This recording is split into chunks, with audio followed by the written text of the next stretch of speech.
The teaser trailer for Spider-Man Last Hunt is premiering on August the 20th, which is a Friday at 4 PM UK time. Hopefully I'll see you guys at the premiere. Yo, what is going on, you guys, and welcome back to a brand new video. In today's video, we're going to be going over the Spectacular Spider-Man Season 3, Episode 4. If you have not already, make sure to watch Episode 1 before you see this one. Link will be in the description down below if you have not seen it already. With that being said, make sure to hit that subscribe button and make sure to hit the bell next to the subscribe button so you don't miss another episode of the Spectacular Spider-Man in the future. With that being said, let's get straight into it. Episode 4. Lost and Found. We start our episode where the last one left off. Peter is stood outside Gwen's house after Gwen has just told him that Harry is missing. Peter doesn't know what to say. He's shocked. Peter says, "Missing?" Peter says that they have to find him. He has to be reported to the police. Gwen says that her dad doesn't know and that she doesn't want him to know. Peter asks why, and Gwen says because she fears the worst. What if he's gotten into some kind of trouble, and by law, her dad has to arrest him, or worse? Peter asks if she's saying what he thinks she's saying, and Gwen says yeah. She thinks he could be back on the green again, and Peter says that there isn't a chance. He said he'd never touch that stuff ever again. Peter says to keep it between them two, and then they'll start their search tomorrow by visiting Emily Osborne, Harry's mother. We cut to Peter on top of a building in the Spider-Man costume that night. He squints his eyes out onto the city, and he says to himself, how can he rest when he knows his best friend is out there, somewhere? Harry Osborne lies. He can't be far. He says he better get back to Aunt May before she starts to worry again. Peter returns home and we have a slow scene with Aunt May. Peter looks stressed and he just chalks it up to being tired. Aunt May says that he's always out too late and never gets any sleep anymore. He needs to rest, and Peter thinks to himself that he wish he could too. We cut to a scene with the big man and someone else who is in the shadows. The big man says that he used most of his resources trying to catch Spider-Man. That pest has been in his way for the very last time. This is the final straw, and out of the shadows comes the Prowler, saying that he'll make sure he gets the job done. The big man says that he's never let him down and he expects him not to do this time either. We then cut to the next day and Peter and Gwen are in school. A janitor comes into the classroom saying that a sweater has been handed into the Lost and Found and it's name tagged to Harry. The janitor asks if Harry is there. Everyone looks around to notice no Harry Osborne.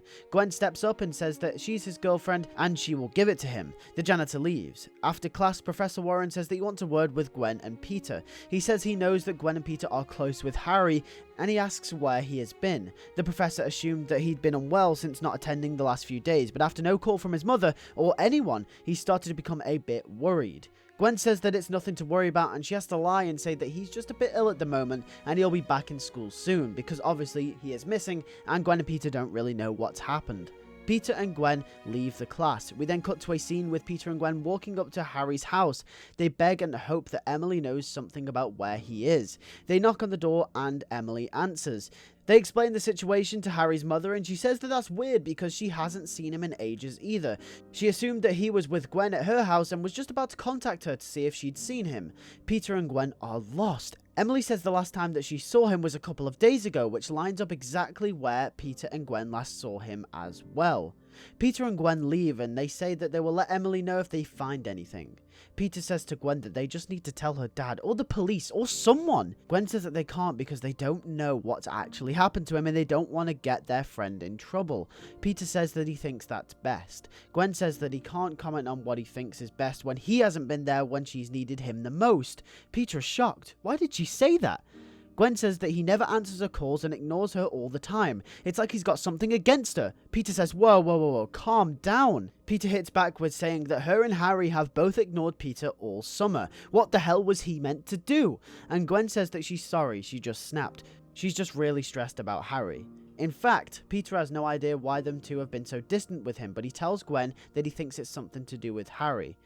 And Gwen finally comes to her senses and didn't really want to admit it, but yeah, she was in the wrong. And she sighs, and she says it is something to do with Harry. She tells Peter that Harry overheard them talking about breaking up with him and Liz so that they could be together. Peter gulps. Gwen says that after Norman died and with everything that has happened to him, he's been a ticking time bomb ever since, waiting to go off. She didn't want Peter to know and Harry wasn't fond of him either at the time, so they spent the summer apart. Peter is shocked. He doesn't know what to say. He feels so bad for Harry and guilty, but at the same time, he feels as if they should have tried to resolve it because Harry might not have been missing in that case. Peter says let's not dwell on it though over what should have or what could have happened. The main thing right now is that they need to find Harry. He already messed up with Liz, he doesn't want to lose another person that is so close to him. He needs to find Harry and resolve this. He needs to resolve the whole situation with him and Gwen, why they've been ignoring him over the summer, and everything. Gwen then gets a call from Emily Osborne saying that she has had a call from Professor Warren at school. Emily delivers the sad news that apparently they have found Green in Harry's locker again.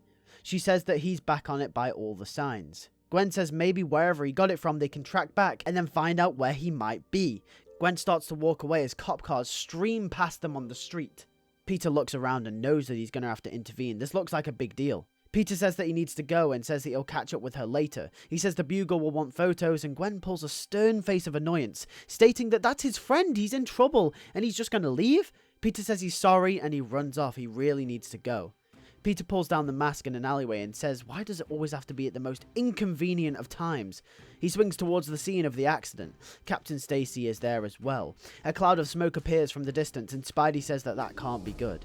He arrives at the scene and out of a cloud of smoke appears the Prowler. The police try to disarm him, but the Prowler overpowers them and throws one of the officers back to the road. Spidey catches him and places him down safely. The officer looks up at Spidey and says, you know what, you might not be so bad after all. Spidey squints in annoyance and looks back up to the Prowler. Prowler says that he knew that smoke cloud would get his attention. Spidey asks what he wants and who is he? Prowler introduces himself and says that he wants him. Spidey asks, why does everyone want me lately? It's like Pass the Parcel, Villains Edition. They engage in a battle. The Prowler already seems a formidable foe, one he hasn't quite experienced yet. His moves, quick and sharp, they remind him of the Goblin somewhat, as the thought of Harry looms over his head. Spidey gets the upper hand slightly as the cops assist the escape of surrounding civilians. However, the Prowler is too strong and gets Spidey down on the floor. Spider-Man, injured, tries to ask the Prowler what he wants one more time. The Prowler steps on his chest, making it hard for him to speak. He says someone wants to see you for all the mess you've made. Spidey is confused when Prowler sprays Spidey with some knockout gas. Spidey flips back and fights off the Prowler's grip. However, it's too late. He consumed too much of it and his eyes start to go wobbly. And then Prowler delivers the final blow, knocking Spidey to the floor. Prowler escapes into the night, with Spider-Man captured. We cut to a dark room with light shining over Spider-Man. He wakes up and groans. His hands are tied with a special material, and so are his feet. He tries to stretch and break it, but he can't. Then a voice can be heard saying that that won't work. It's made from a special metal known as adamantium. Those shackles won't budge anytime soon. The man says, we finally meet at last. Spidey says, yeah, we do. And who is this new big man? He will say mockingly. The big man reveals himself from the shadows and says his name is Wilson Fisk, but you can call him the Kingpin. The Kingpin? Says Spider-Man as he thought Tombstone was enough, but now this? He asks him what he wants with him, and Fisk says that he's been dabbling in his plans for the last time. He's been orchestrating behind the scenes for a while. He explains how he made his way up the ladder in the criminal underworld from rags to riches, and how he plans to go for his biggest score yet, to take over the biggest company in New York, Oscorp Industries, and then bring New York to its knees and under his control, with every street corner, every gang, every heist, every job at his fingertips. He says he'll be unstoppable. But first he has to sort out the man that is getting in his way. Spider-Man. He credits Spider-Man, saying that he's never faced a much determined opponent in his life. However, the Kingpin always wins. Spidey says, great, another villain that's narcissistic enough to talk about themselves in third person. Spider-Man still has his mask on. He's confused. He asks Fisk, why didn't he take it off? Most villains would revel in the chance to find out who Spider-Man is and his identity. Fisk says he doesn't need to know who is under the mask to kill the man who wears it. To him, he's just another pawn trying to stop him. But Fisk says he wants a fair fight. If he really wants to stop him, he is to do it like a man. The shackles release and Spider-Man is set free. Fisk rolls his sleeves up and says he's done playing games. It's time to see who the victor of this clash will really be. They engage in battle, and Spidey has never faced someone with the sheer strength as Kingpin. He is fearless and reminds him a lot of Tombstone. Strong, heavy, fast, and ruthless. Kingpin batters Spidey around like a ragdoll. Spidey tries to fight him off, but he can't. Spidey is allowed one moment to be free of Fisk's grasp and uses it to escape. The Prowler edges forward, looking like he's about to go after him, but Fisk says to leave it. He will have him under his grasp again very soon.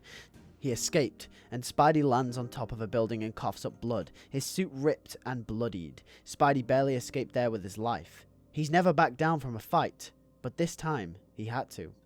We then have a slow scene where Peter crawls through his bedroom window. This scene is here right after the big Kingpin fight to remind us that this is just still a boy in a costume. He fights these big battles but still comes home to his bedroom at his aunt's house. Peter takes off the costume and puts some clothes on. Aunt May comes upstairs and shouts him, asking if that's him. Peter says yeah it is. May comes in and sees Peter's face with a black eye. She asks what happened and Peter says that he's fine. He just tripped over and face-palmed on a pole. May says she's sorry for not being home as often to look after him because she's always down at the feast center. May says that she's in a better place now as well. She isn't making a lot of money, but it's at least enough to cover the bills just about. However, they're not completely out of the dumps yet. Peter says that he's glad there is at least some hope. May says that he should come down for dinner at Feast one time and meet her boss, Martin Lee. He's a really great guy, and Peter says yeah, that would be great. He'd love to. Aunt May says get some rest and leaves Peter. Peter reflects on the situation. Harry is back on the green by the looks of things, and the criminal underworld is in a worse state than ever. He feels a battle is coming. A war, in fact. It's going to be his toughest fight. Spider-Man has to regroup, reform, and fight this fight head on. New York is under threat, and there's only one man who can stop it. Thank you guys for watching this video. Hopefully you all enjoyed this episode. If you did, make sure to hit that like button.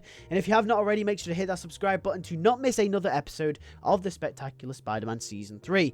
Thank you all for watching, and I'll see you all in the next one when the trailer for Spider-Man Last Hunt will release. Take care, guys, and peace.